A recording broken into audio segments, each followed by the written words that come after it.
देखिले देखिले केते सुंदर देखा जाउची आउ केते बढ़िया से भी फुली आपण माने तो सुजी आउ क्षीर रे बहुत प्रकार पिठा निहाती ट्राए करिथिबे किंतु थरे एमिति थरे तैयारी करंतु सुजी आउ क्षीर रे बरा जोटा कि एकदम टेस्टी बनिबो आउ पूरा यूनिक अछि आउ रेसिपीटा भी एते सहज रे हे जाउची जोटा कि आपण माने घरे पूजा व्रत आउ छोट मोट भोग रे भी तैयारी करि परिबे।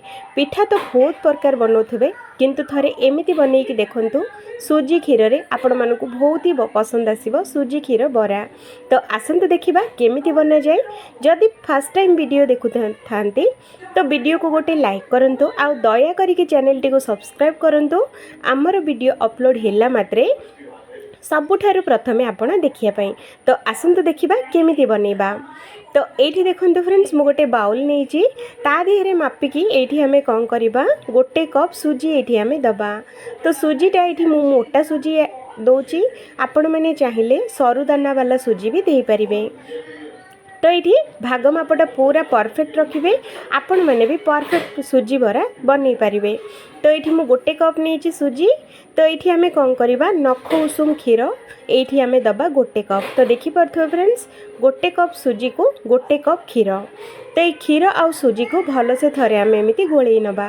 तो देखो फ्रेंड्स एमती करके बढ़िया से गोले नबा जेहेतु कि क्षीरटा टिके नाकु नख उषुम अच्छी तो सुजीटा फुलिया बेसी समय बिल्कुल लगनी। तो याकू आम कभर करके 10 मिनट छाड़ीदबा। तो ये देखो फ्रेंड्स 10 मिनट पर आमर सुजीटा एकदम फुली जाइए। तो आपण मैंने देखिपे आउ सुजीटा जेहेतु कि आम गरम क्षीर पकईले तो सुजीटा आमर बढ़िया से नरम भी बनी आउ एकदम बढ़िया से फुलिकी रेडी होती। तो आमको एमती ही दरकार। तो ये आम कौन करवा आधा कप गहम अटा ये आम ऐड करवा सांगरे ये आम स्वाद अनुसार लुण अल्प टिके नाकु ये आम दबा सांगरे पानमधुरी आधा चामच ये आम देदबा। आउ मीठा पाई 2 बड़ चामच ये मु चीनी दूची आपण मैंने मिठार क्वांटिटी कम अधिक करेंगे करके दे पारिबे। सांगरे अल्प टिके नाकु खाइबा सोडा ये आम देदबा। आउ ये आउ बिल्कुल पानी देबेनी फ्रेंड्स सेमिति याकू गोटे बहलिया बैटरटे बनैकी गोलेकी रेडी करवा। तो ये आप चीनी पकेजे तो ये भी टिके नाकु पानिया हो तो से सुखिला देखा जाउची बोली आपण मैंने अधिक पानी बिल्कुल देबेनी। जदि आपण मैंने 2-3 मिनट गोलेबे तो बैटरटा एमिति रेडी हम। तो देखो मु पानी बिल्कुल देनी एकदम सुखिला ही गोलेची। एटा तो सुखिला देखा जाउनी आमको जेमिति दरकार सेमिति गोली होइकी रेडी होइची। तो बैटरटा को 2-3 मिनट बढ़िया से गोले देले बैटरटा एमिति गोली हो। तो देखिपारे ना निहाती 2-3 मिनट 5 मिनट निहाती गोलेबे बैटरटा को। तो ये देखो फ्रेंड्स आम बैटरटा मु गोले की रेडी करची। तो ये बराटा कौन करवा आम हाथ में दबा।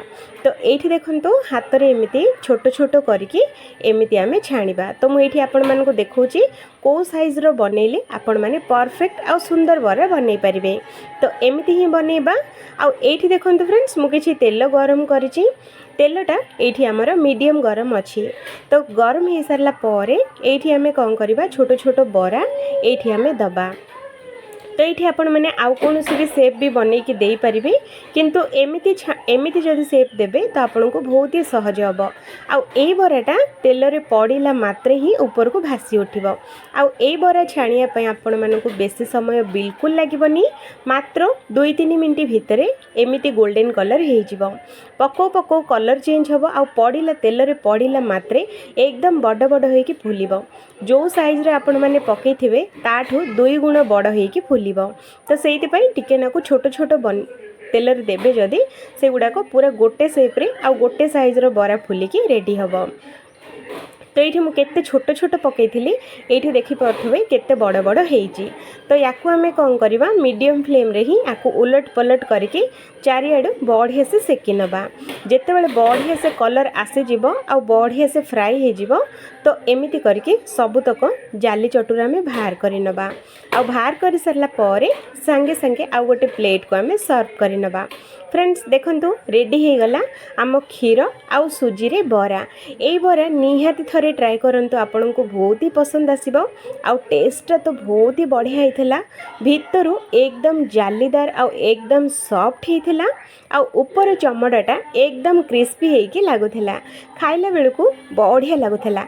एमिति जदि छोट पिला माननकु भी जदि बनेकी देबे से माने भी भार पकुड़ी सिंगड़ा कचौड़ी खाइबाटा एकदम भूली जिवे। तो एठी देखि परथो भीतर टेक्सचरटा केते सुंदर जाली धरची आ केते नरम हेची। फ्रेंड्स जदि ए रेसिपीटे भल लागे तो वीडियो को गोटे लाइक करबा संगे चैनल टी को दया करके सब्सक्राइब करंतु।